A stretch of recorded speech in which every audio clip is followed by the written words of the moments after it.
Again گھسیٹ دیا. Exactly. چاہے وہ H1B ویزا ہو, چاہ بہار ہو, ہم نے اپنے پریویس بلاگس میں اس کو بڑا ڈیٹیلڈ آپ نے اس پہ بات بھی کی ہے. تو اب انڈیا پہ غصہ بھی ہے, اور آج اگر ہم دیکھتے ہیں کل گزشتہ شب سے ہی جو انڈیا میڈیا ہے, جو بڑے ان کے گورنمنٹ آفیشلز ہیں, ان کی طرف سے بھی اسٹیٹمنٹس آ رہی ہیں ٹرمپ کے اس بیانات کے اوپر, اور انڈیا کو بھی وہ بار بار ٹارگٹ کریں. اب آپ کو کیا لگتا ہے کہ ایک جگہ چاہ بہار, رشیا سے تیل میں بالکل وہ پیچھے نہیں ہٹ رہے, دوسرا H1B ویزا, مزید کس طرح کی اسٹریٹجیز, پالیسیز امریکہ انڈیا پہ مزید امپوز کر سکتا ہے؟ آپ کو یاد ہے نجدہ, جس دن پریزیڈنٹ ٹرمپ نے پرائم منسٹر مودی کو فون کیا تھا, اور آپ نے میرے سے سوال کیا تھا کہ انہوں نے کل فون کیا ہے اور انہوں نے کہا ہے کہ جناب یوکرین جنگ کے اندر, روس کی جنگ کے اندر انہوں نے جو کردار ادا کیا انڈیا نے یا مودی نے, اس پہ انہوں نے شکریہ ادا کیا ہے. سو ہم یہی بات کر رہے تھے کہ انڈیا نے تو اس پہ کچھ کیا ہی نہیں ہے, تو شکریہ کس چیز کا؟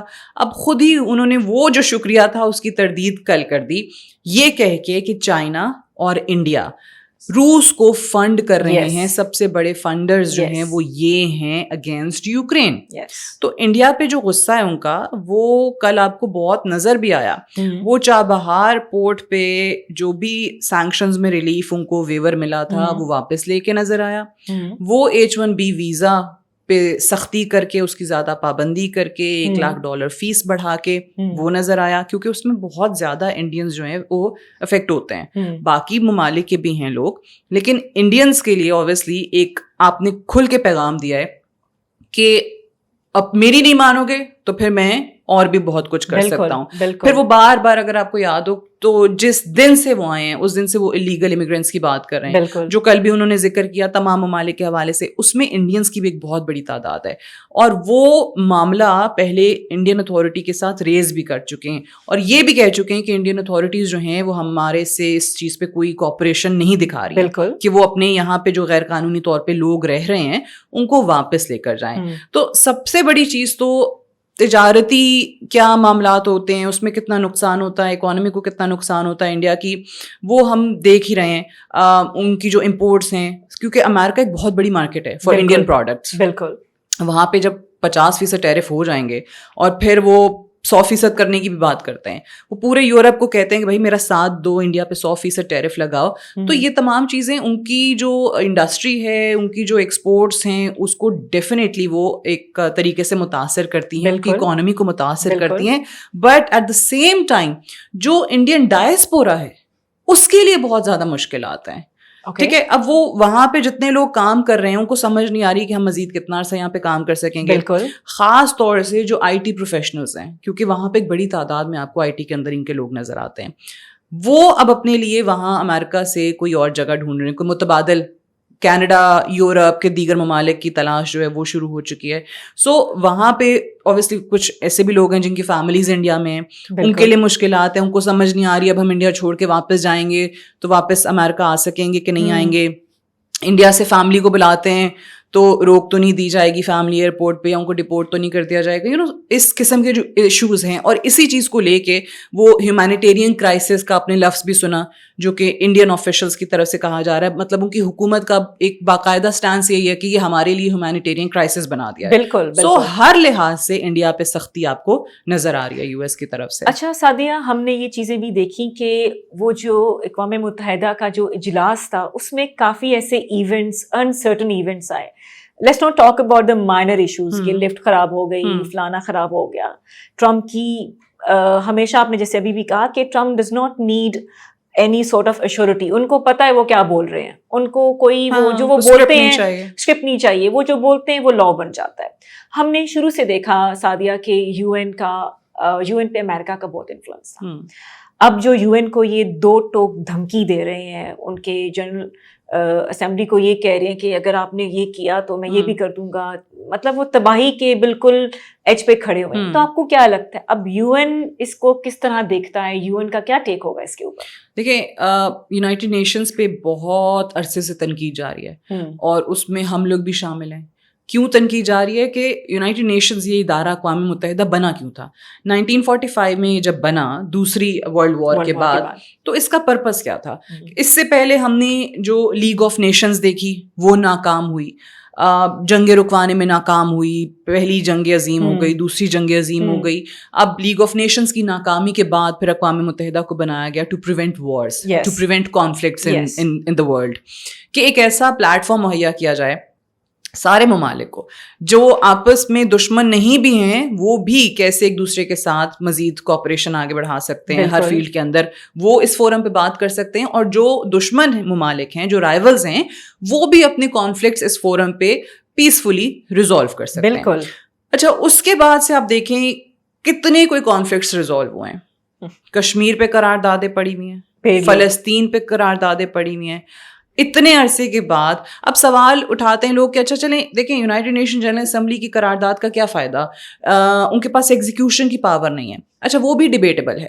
اگر یونائٹڈ نیشنز چاہے, جنرل اسمبلی چاہے, تو یقینی طور پہ وہ ان پہ عمل کروا سکتی ہے. سیکیورٹی کاؤنسل میں 5 ممبرز ہیں جو پرماننٹ ممبرز ہیں, اس میں اب آپ دیکھ لیں جو بڑے ممالک ہیں, جو بھی اب ریسنٹلی جس میں فلسطین کے حق میں کوئی جو بھی قرارداد آتی ہے وہ ویٹو کر دیتے ہیں. بالکل. ویٹو کرنے والوں میں آپ کو فرانس بھی نظر آیا, برطانیہ بھی نظر آیا, اور امریکہ تو ہے ہی ہے. اب فرانس اور برطانیہ نے تو چلیں فلسطین کو تسلیم کر دیا, بٹ ڈز دیٹ آلسو مین کہ وہ کل کو فلسطین کے حق میں کوئی قرارداد آئے گی اس کو ویٹو نہیں کرے گا؟ یہ دیکھنا ابھی بھی باقی ہے. یا پھر اسرائیل کو خوش کرنے کے لیے ویٹو کرے گا.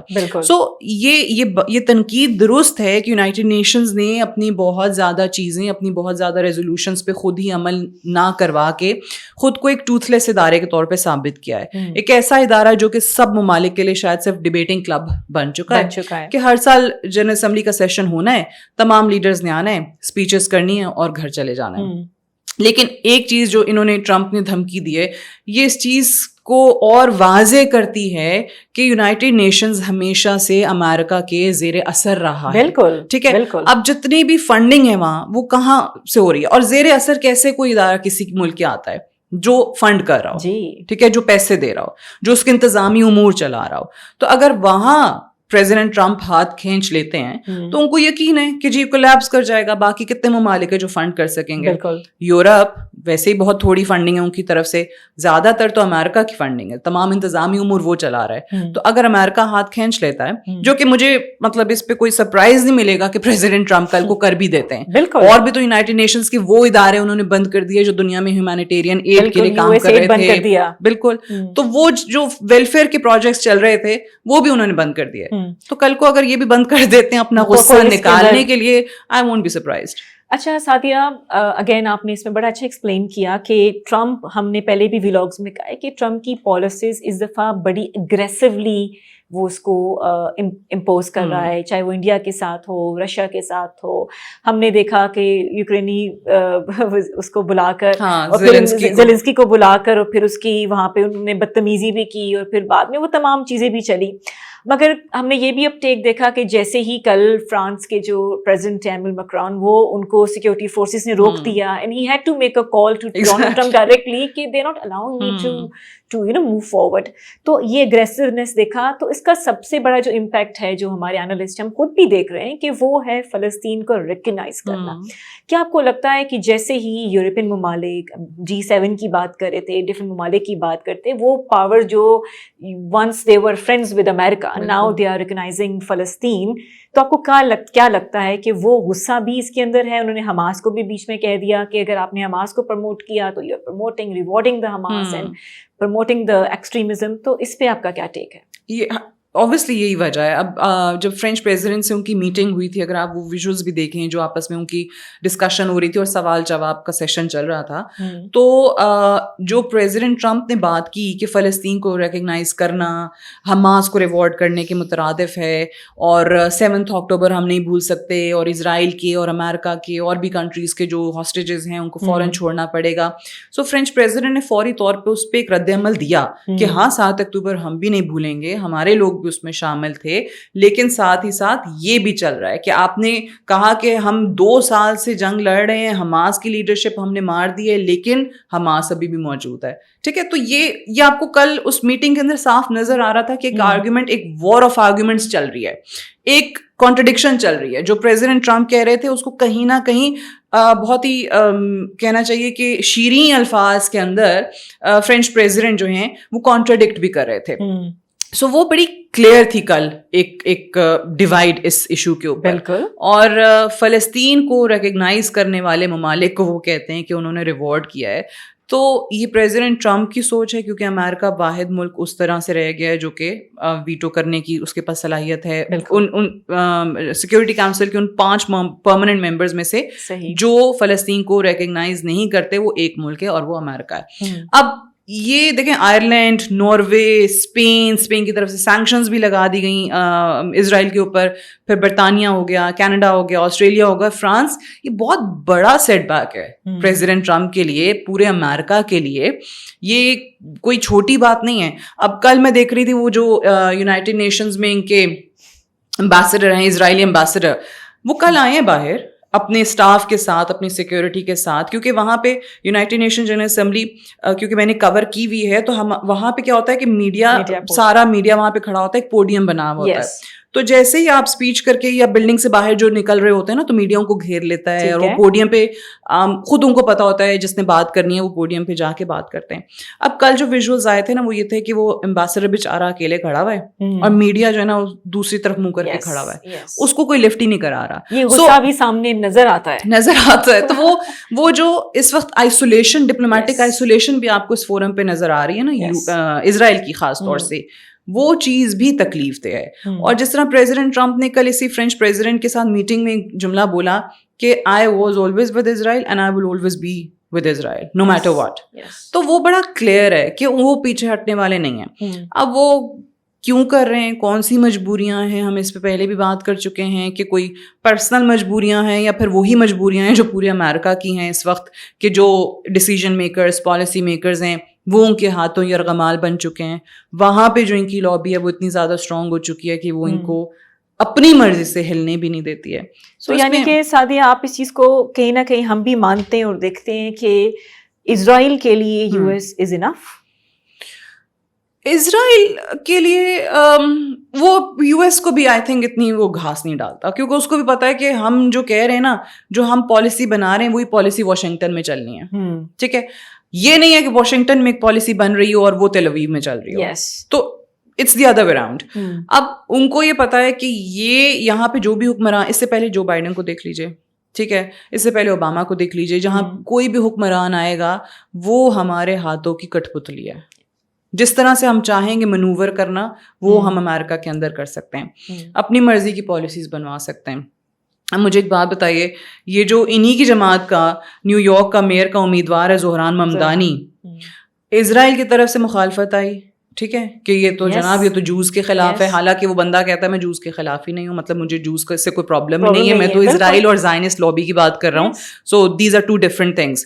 اب وہاں سے مخالفت آئی تو آپ دیکھیں کیسے سب نے مخالفت شروع کر دی. ان کی اپنی جماعت کا کینڈیڈیٹ ہے, ٹھیک ہے, ٹرمپ نے کیا کیا نہیں کہا. سو آپ کو پتہ چلتا ہے کہ یہ جو الیکشن کیمپینز کے اندر فنڈنگ ہو رہی ہوتی ہے, اب بہت کلیئر ہو جاتا ہے کہ آپ کو فنڈ کرنے والے کون ہیں. پہلے ہوتا تھا پتہ نہیں چلتا تھا, ٹھیک ہے. اور زہران ممدانی نے اس کی بات بھی کی کہ کس طریقے سے کہاں کہاں اسرائیلی لابی جو ہے یا اسرائیلی آرگنائزیشن جو ہے وہ فنڈ کر رہی ہیں, اور جو ہمارے ٹیکس پیئرس کا پیسہ ہے وہ کیسے اسرائیل کے اندر وہاں لگ رہا ہے یا ان کو ویپنس فراہم کرنے میں لگ رہا ہے جو فلسطین میں خوریزی کر رہے ہیں. تو یہ ایک بڑی کلیئر لائن آپ کو نظر آتی ہے کہ جو اسرائیل کے خلاف بولتا ہے آپ کہتے ہیں کہ یہ تو جناب جوز کے مخالف ہے. حالانکہ وہ یہودیوں کا مخالف نہیں ہوتا, وہ اسرائیل کی پالیسیز کی مخالفت کر رہا ہے, وہ اسرائیل کی وار کابینہ کے اقدامات کی مخالفت کر رہا ہے. لیکن یہاں پہ بہت تیزی سے کوئی بھی اس کو کسی بھی طرح اپنی مرضی سے اس کو فلپ کر دیا جاتا ہے, اور وہ ہمیں ابھی بھی نظر آ رہا ہے. تو اسرائیل کے لیے امریکہ کافی ہے نہیں ہے, اس کو یہ پتا ہے کہ جو ہم نے کہنا ہے نا وہ وہاں پہ امپلیمنٹ ہو جانا ہے اس وقت تک جب تک ان کی وہاں بیٹھی ہوئی لابی, وہاں بیٹھا ہوا گروپ, وہاں بیٹھے ہوئے لوگ اسٹرانگ آپ کو نظر آتے ہیں. اوکے سعدیہ, یہ تو تھا انٹرنیشنل جو ہماری باقی ممالک ہیں, جو ہمارے یورپین ممالک ہیں ان کا ٹیک. پھر ہم نے دیکھا کہ ہمارے جو پرائم منسٹر ہیں اور ڈپٹی پرائم منسٹر ہیں ان کی صدر ٹرمپ سے ملاقات بھی ہوئی. اچھا سعدیہ, ان تمام ایونٹس میں during this tenure of Donald Trump ہم نے 2-3 ایونٹس دیکھے, چاہے وہ پاک بھارت جنگ میں ٹرمپ کا